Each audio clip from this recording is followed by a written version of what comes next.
Bonjour à tous, bonjour à toutes, bienvenue sur Klebs Experiences. Je suis Claude Epouly-Bombogo, avocate au barreau de Poitiers, médiatrice inscrite à la Cour d'appel de Poitiers ainsi qu'au Centre national de médiation des avocats et associée de la CELAL Club Avocat Médiateur. Dans le cadre de mon activité, j'interviens dans différents domaines qui sont le droit pénal, le droit civil de la famille et du patrimoine et enfin le droit des affaires. Sur cette chaîne YouTube, je vous présente différents contenus qui sont liés à mes domaines de prédilection qui sont donc le droit, l'entrepreneuriat, la foi, le luxe, la mode et le lifestyle.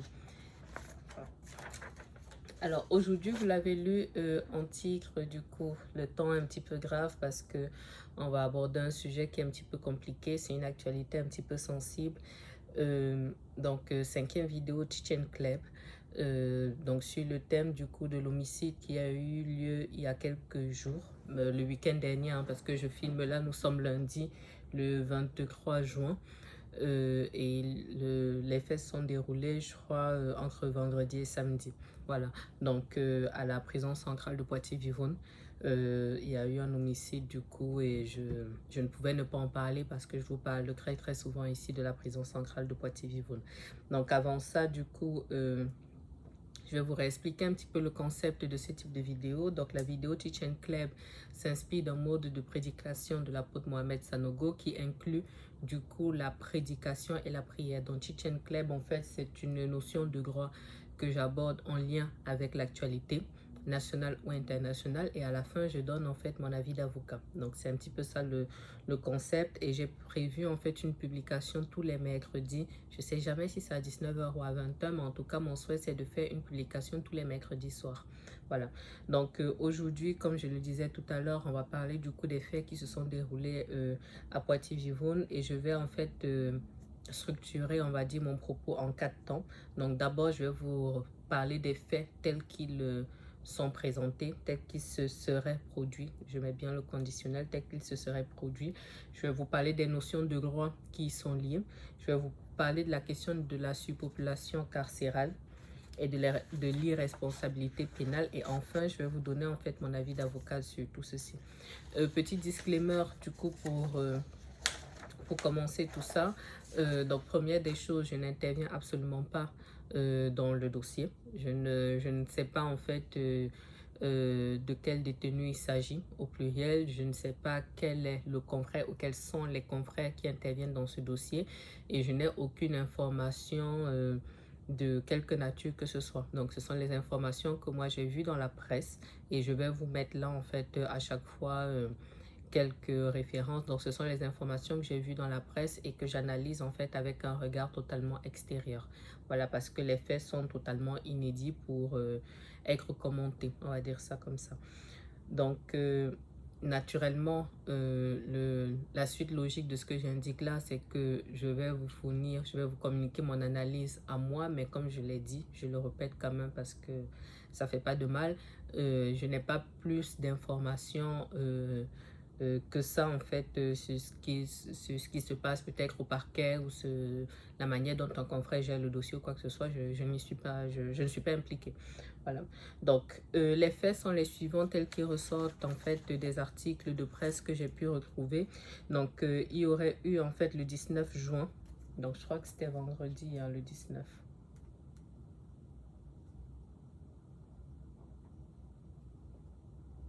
Oui, c'était jeudi. C'était jeudi.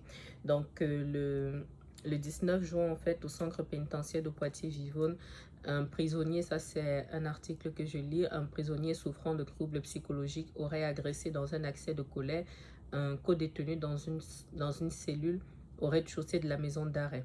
Donc, il s'en serait pris en fait à lui avec un bout de verre au niveau de la gorge et la victime est décédée. Donc voilà, on indique que 3 prisonniers se trouvaient dans cette cellule au moment de l'agression. L'assaillant est identifié pour son profil psychiatrique sensible. Il entendait des voix et du coup il a foncé sur l'un des co-détenus. Malgré l'intervention rapide des suivants de l'établissement pénitentiaire, la victime est décédée des suites de ses blessures. Le personnel est sous le choc. Une enquête a été ouverte pour déterminer les circonstances de cette agression mortelle. Le parquet de Poitiers signale par ailleurs que l'agresseur n'avait pas le statut de détenu signalé et il avait été condamné a priori pour violence intrafamiliale. Et son état psychologique a été jugé incompatible avec une mesure de garde à vue. Il a été transféré au SMPR, le service médico-psychologique.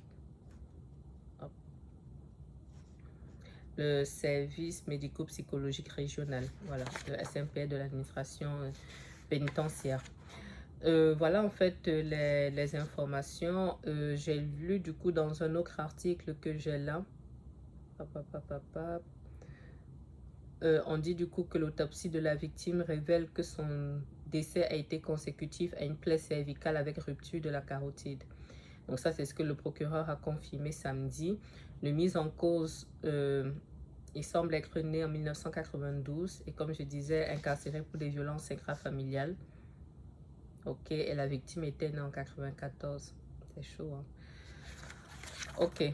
Je n'ai pas fait le disclaimer au début, mais bon, vous allez le lire dans le titre. On parle d'une personne qui est décédée, hein. Donc si pour vous c'est un sujet sensible pour X ou Y raison, c'est que cette vidéo n'est peut-être pas adaptée pour vous. Voilà, je ne l'ai pas dit au début, mais je le dis là, c'est aussi un disclaimer.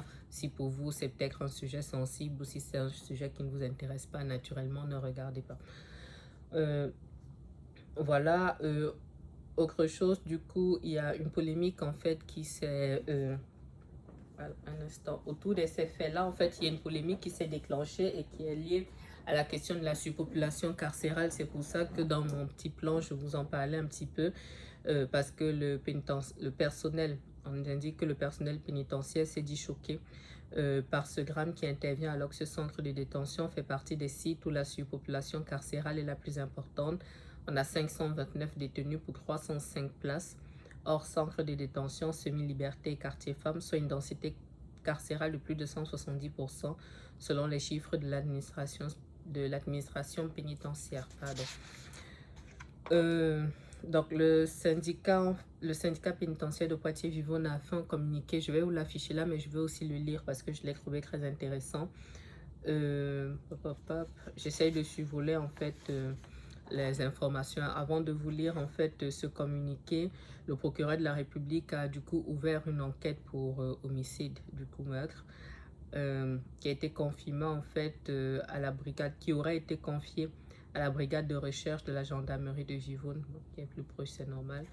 Et il n'y a pas eu d'informations complémentaires là-dessus. Donc, je vais vous lire d'abord le communiqué du coup du syndicat et après on va passer aux notions de droit. Alors, le titre, en fait, si je peux dire ça comme ça, donc c'est un communiqué qui date du 20 juin. L'intitulé, c'est « Il va falloir assumer ses choix ».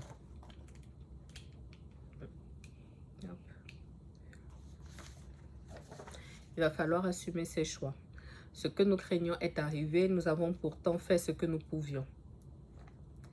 Après avoir alerté à de très nombreuses reprises quant aux dangers induits par une surpopulation carcérale galopante, ainsi que sur les profils psychiatriques qui nous sont imposés, voilà où nous en sommes.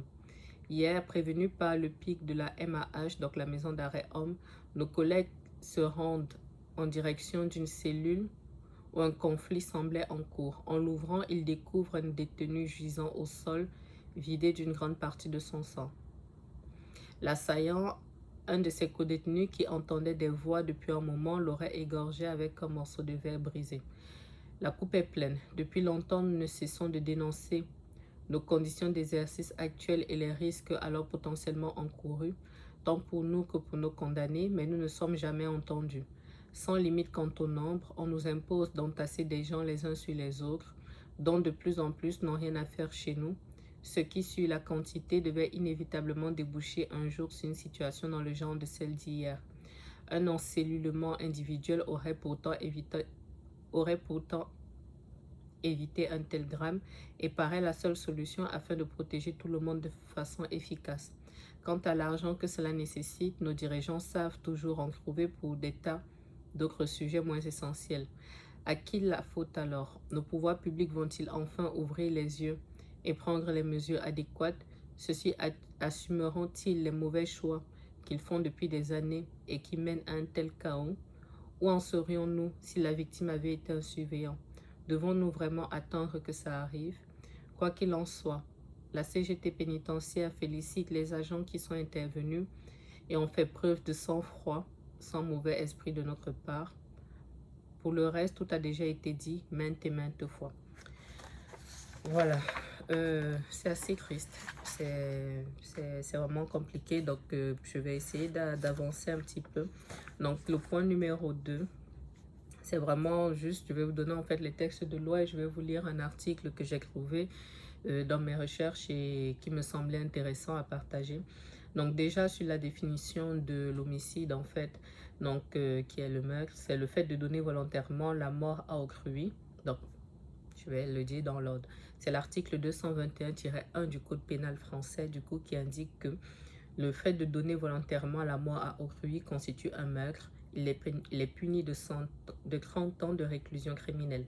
On a un article qui suit, mais à mon sens, ne s'applique pas forcément ici, mais je le mets quand même. Je vous mets les captures d'écran là. Le meurtre, donc c'est l'article 221-2, pareil, du Code pénal, qui dit que le meurtre qui précède, accompagne ou suit un autre crime est puni de la réclusion criminelle à perpétuité. Le meurtre qui a pour objet soit de préparer ou de faciliter un délit, soit de favoriser la fuite ou d'assurer l'impunité de l'auteur ou du complice d'un délit est puni de la réclusion criminelle à perpétuité. Les deux premiers alinéas de l'article L132-23 relatif à la période de sûreté sont applicables aux infractions prévues par le présent article. Autre article que j'ai trouvé intéressant, texte de loi, hein, j'entends. Et après, je vais vous faire un débrief de tout ça, mais je vous présente d'abord un maximum d'informations comme ça. Alors, c'est l'article 122.1 du Code pénal qui nous dit du coup que n'est pas pénalement responsable la personne qui était atteinte au moment des faits d'un trouble psychique ou neuropsychique ayant aboli son discernement ou le contrôle de ses actes. La personne qui était atteinte au moment des faits d'un trouble psychique ou neuropsychique ayant altéré son discernement ou a engravé le contrôle de ses actes demeure punissable. Toutefois, la juridiction tient compte de cette circonstance lorsqu'elle détermine la peine et en fixe le régime. Si est encourue une peine privative de liberté, celle-ci est réduite au tiers ou, en cas de crime puni de la réclusion criminelle ou de la détention criminelle à perpétuité, est ramenée à 30 ans. La juridiction peut toutefois, par décision spécialement motivée en matière correctionnelle, décider de ne pas appliquer cette diminution de peine. Lorsque, après avis médical, la juridiction considère que la nature du trouble le justifie, elle s'assure que la peine prononcée permette que le condamné fasse l'objet de soins adaptés à son état. Donc, voilà les articles que j'ai. Ensuite, maintenant, un mot sur la surpopulation carcérale et l'irresponsabilité. Sur la surpopulation carcérale, j'ai trouvé un article dans Le Parisien. Bon, comme je vous dis, je vais débriefer après pour notamment donner, on va dire, mon avis d'avocat et surtout mon retour d'expérience. Donc, j'ai trouvé un article en fait du Parisien qui nous indique qu'en novembre du coup dernier, la défenseure des droits Claire Hédon a dressé un constat alarmant et a alerté les pouvoirs publics sur les atteintes aux droits graves et répétées subies par les détenus. La surpopulation entraîne une atteinte à leur dignité. Cette saturation des prisons aggrave les problèmes liés au manque de personnel, a encore souligné la défenseure des droits, en particulier les services de santé dépassés qui ne peuvent offrir une prise en charge à tous les détenus. Et c'est aussi la période où Monsieur le ministre indiquait, du coup, Monsieur le ministre, que Gérard Darmanin annonçait la construction de préfabriqués de 3000 prisons. C'est 3000 places de prison ou 3000 prisons? Je vérifierai, mais je pensais que c'était plutôt 3000 places. En tout cas, ici, on me dit 3000 prisons en 18 mois. Ce que je trouve encore dans l'article, bon ça c'est par rapport à Vivonne, où on répète en fait qu'au 1er mai, la maison d'arrêt de Poitiers-Vivonne comportait 529, au 1er mai 2025, la maison d'arrêt de Vivonne comptait 529 détenus pour une capacité théorique de 305 places, hors centre de détention semi-liberto, quartier femmes, soit une densité de plus de 70%, selon les chiffres d'administration pénitentiaire, mais surtout sur le plan national. On dit avec 83 680 141 personnes incarcérées au 1er mai 2025, les prisons françaises qui souffrent d'une surpopulation carcérale endémique ont atteint un nouveau record du nombre de détenus le mois dernier, d'après les données publiées par le ministère de la Justice.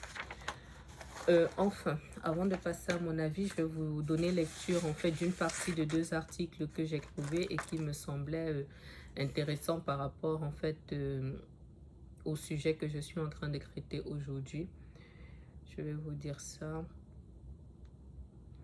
Alors, d'abord pour terminer sur la surpopulation, ensuite je vais bifurquer sur l'irresponsabilité. Donc j'ai trouvé un article en fait qui m'a semblé intéressant qui s'intitule Exécution des peines et surpopulation carcérale, quelles sont les pistes d'amélioration, puisque vous aurez compris en fait que c'est une problématique qui ne date pas de là en fait. Donc cet article dit en fait que sur alors qu'est-ce que je lis parce que l'article est relativement long. Alors, sur la question de la surpopulation carcérale, on dit que pour expliquer le hiatus entre la perception de l'activité pénale par l'opinion publique et la réalité de la situation, plusieurs éléments sont avancés par les rapporteurs. La non-comparution des prévenus lors des audiences, la complexité du droit de l'exécution des peines du fait des réformes successives, le sens de la peine qui n'est pas toujours bien compris entre sévérité de la décision et mesure d'aménagement de la peine. Ensuite, plus loin, il présente en fait les statistiques récentes concernant les prisons. Donc, ça rejoint ce qu'on disait là. Une hausse significative des peines d'emprisonnement ferme, que ce soit les peines prononcées ou mises en exécution. Un allongement. Donc, on dit d'abord pour la hausse significative des peines. Donc, on en avait 100 000 en 2020 contre 129 165 en 2025. Ensuite, autre statistique, un allongement de la durée moyenne d'emprisonnement. En 2015, on était sur une moyenne de 8 mois, 8,1 mois en 2015 contre 10,4 mois en 2025.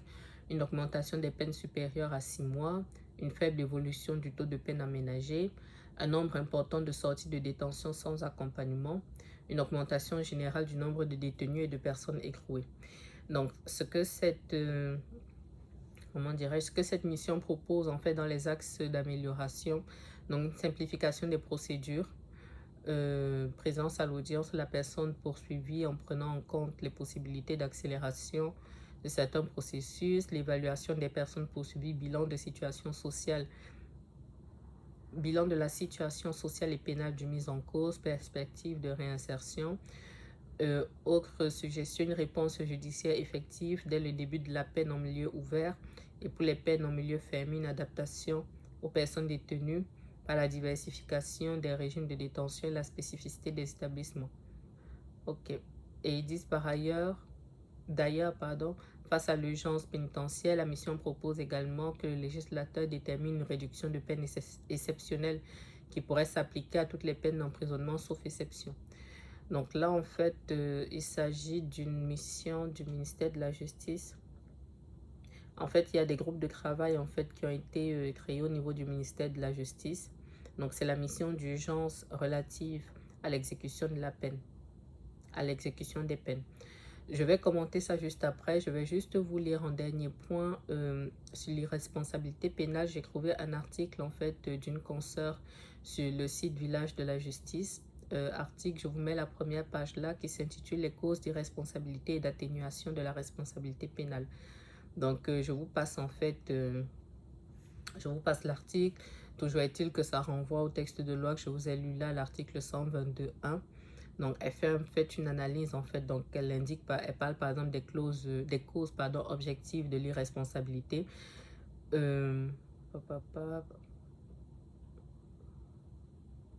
Donc, en fait, elle explique que ce sont les faits qui justifient en fait la commission d'infraction, l'autorisation de la loi et l'ordre légitime.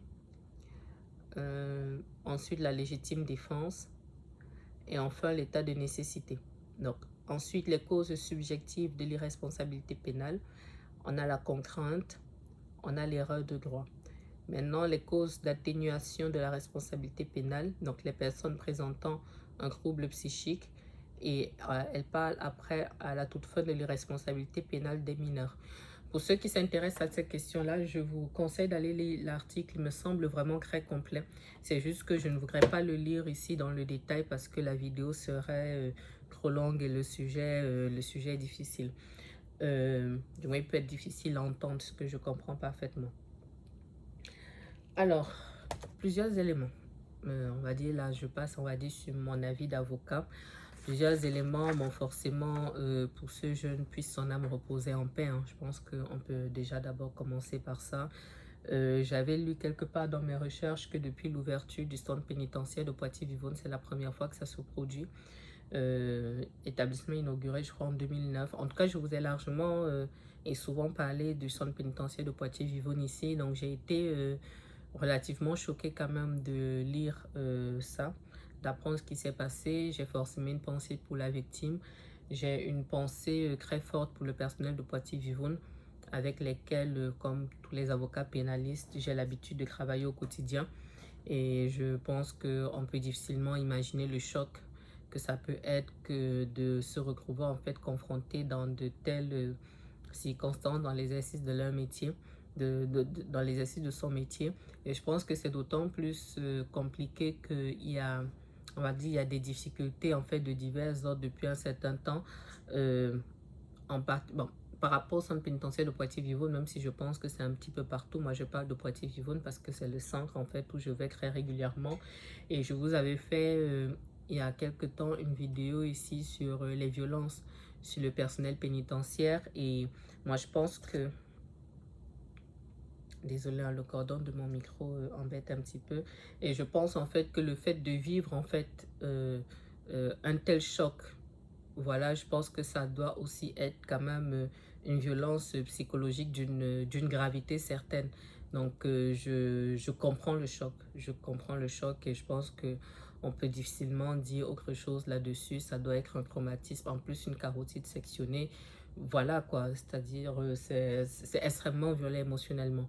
Donc, voilà, je leur assure naturellement, je les assure de toute ma compassion. Maintenant, sur le reste, du coup, comme je dis, je n'ai pas d'éléments précis sur le dossier, donc je fais une analyse complètement extérieure. Il y a bien meurtre, il me semble qu'il n'y a pas de difficulté là-dessus, mais toutefois, je précise bien que, sauf circonstances exceptionnelles, il y a quand même une instruction qui va être ouverte. On est sur des faits de nature criminelle, donc il y a une instruction qui va être ouverte normalement, il y aura des expertises, il y aura en fait une instruction criminelle, ça dure en moyenne 18 mois. Donc il y aura bel et bien une instruction criminelle, il faut qu'on entende officiellement tout le monde, si on a des images de vidéosurveillance, il faut qu'on ait des expertises de mise en cause, expertise psychiatrique, expertise psychologique.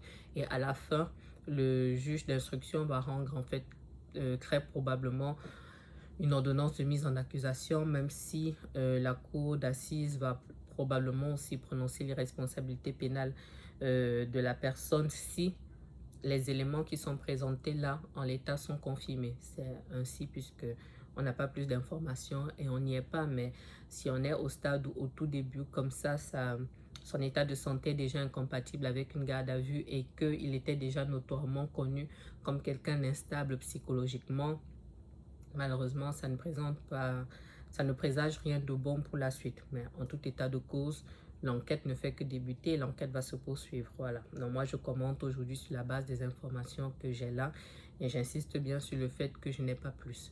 Voilà.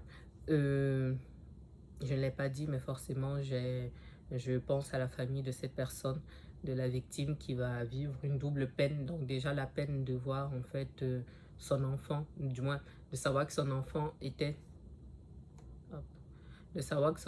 en détention et vivre en plus du coup la douleur de le savoir parti dans de telles circonstances. La question de... que dire même? Bon, j'ai parlé de l'homicide, j'ai parlé du coup de la question de l'irresponsabilité pénale. À mon avis, malheureusement, ça ira dans ce sens-là, comme je dis, sous réserve de ce qui peut se passer le temps de l'instruction et dans l'instruction dans laquelle je n'interviens pas. Voilà. Maintenant, sur la question de la surpopulation carcérale, je peux comprendre le mal-être du personnel pénitentiaire parce que ce n'est pas un problème qui date d'aujourd'hui. Ce n'est pas un problème qui date d'aujourd'hui. Le problème est réel, le problème dure en fait, le problème dure. Et je pense que malheureusement, ça va faire un lien certain avec le mal-être du personnel pénitentiaire et avec, on va dire, un peu la crise de vocation, on va dire, dans ce secteur d'activité. Je trouvais intéressant en fait de lire le rapport de l'exécution là parce que j'avais quelques mots à dire à ce sujet. Je suis en fait mitigée par rapport à ce qui est indiqué là parce que si vous voulez, de manière indirecte, on fustige un petit peu peut-être la sévérité des décisions ou alors en fait la manière dont les détenus, en fait, l'état dans lequel les détenus se retrouvent au moment où ils sortent. Mais moi, je pense que le problème doit être traité en amont. Le problème de personnel est réel, c'est-à-dire que combien sont les confrères, moi-même inclus, qui ont des clients qui ont besoin de soins. Mais entre le moment où ils sont incarcérés et le moment où ils ont accès à un médecin, les semaines sont longues, les mois sont longs.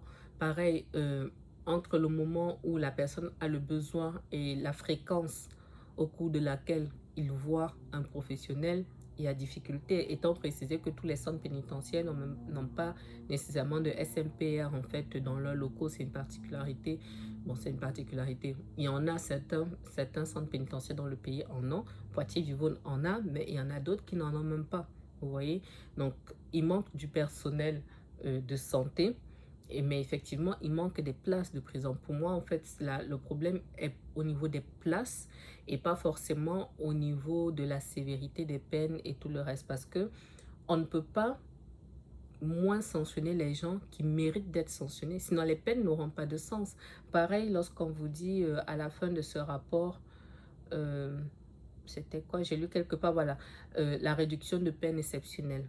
Pour moi, ce n'est pas adapté. Une personne qui mérite 30 ans d'emprisonnement doit avoir, même pour le symbole, déjà les 30 ans d'emprisonnement, étant précisé qu'il existe un panel qui est extrêmement large de mesures en fait d'aménagement de peine. Ça existe déjà. C'est juste que il faut accompagner ce qui est mis en place.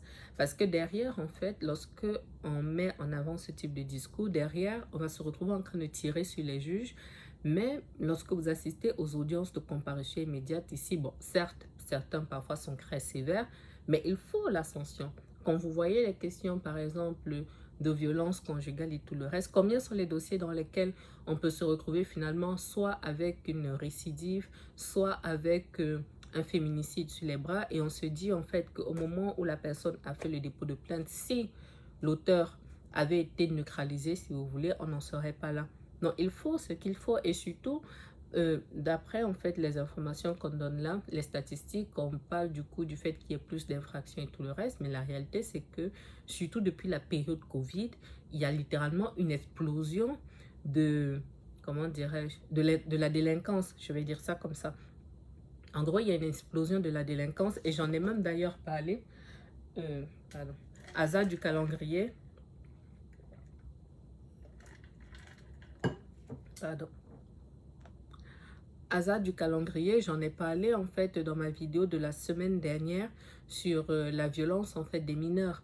C'est que on se rend compte qu'il y a une explosion de la violence qui est monstrueuse.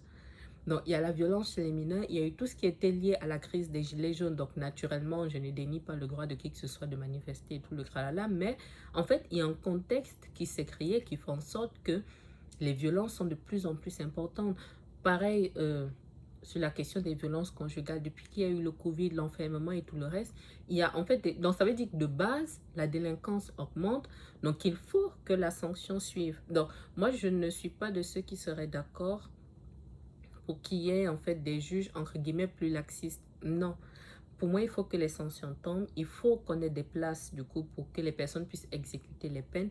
Et maintenant, lorsqu'il y a des aménagements, c'est vrai que parfois, je trouve que certains juges d'application des peines sont durs, mais après, ils apprécient les dossiers au cas par cas. Je les trouve durs, mais maintenant, ils ont une appréciation souveraine, en fait, sur la base des faits qui leur sont soumis, des projets qui sont soumis. Moi, je pense que si, par exemple, il y a beaucoup plus de conseillers SPIP, il y a beaucoup plus de de personnel en fait pour accompagner, que ce soit dans les soins, que ce soit dans les démarches de réinsertion, ça changerait déjà la donne. Et in fine, effectivement, sur la question de la réinsertion, combien de fois on a des clients qui auraient voulu avoir même accès à des formations, des choses comme ça pour que leur réinsertion se passe bien et on n'a pas des résultats escomptés parce que soit le temps qu'ils puissent voir un conseiller SPIP, le temps s'écoule ou alors le temps de pouvoir faire les démarches, c'est compliqué. Moi, je pense en fait que ça fait partie des, c'est ma proposition du moins, des leviers en fait sur lesquels il faut agir.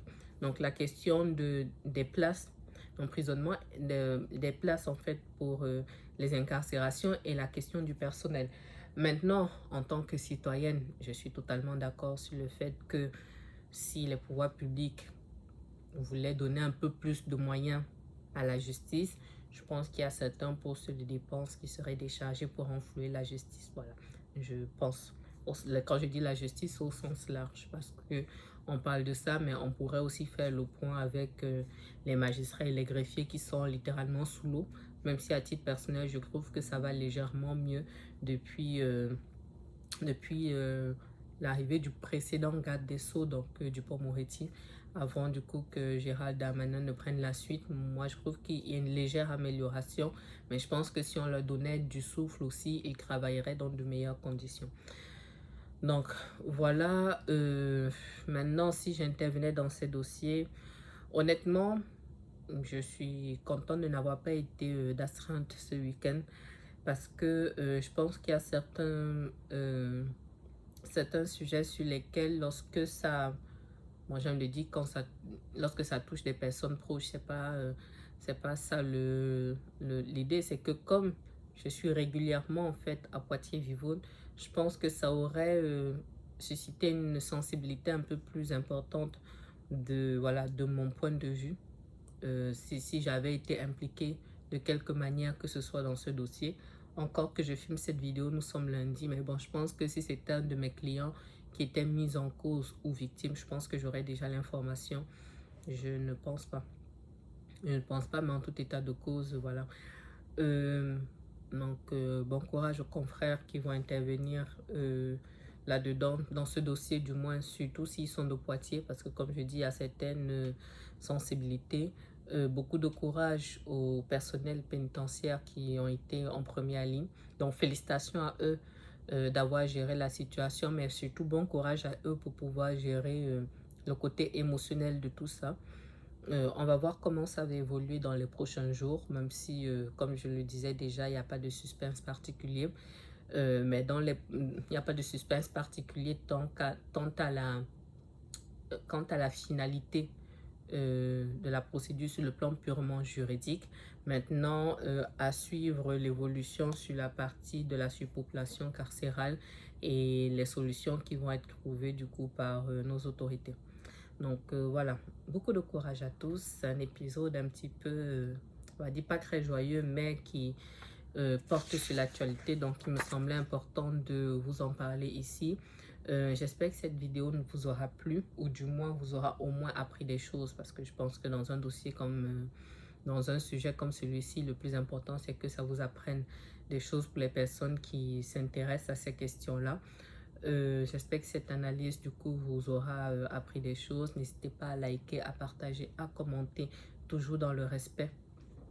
Comme je l'indique, je vous donne rendez-vous du coup mercredi prochain. Je crois que c'est à 19 h, mais je ne sais plus pour l'heure. Dans le prochain épisode de Chichen Club, qui sera déjà l'épisode numéro 6.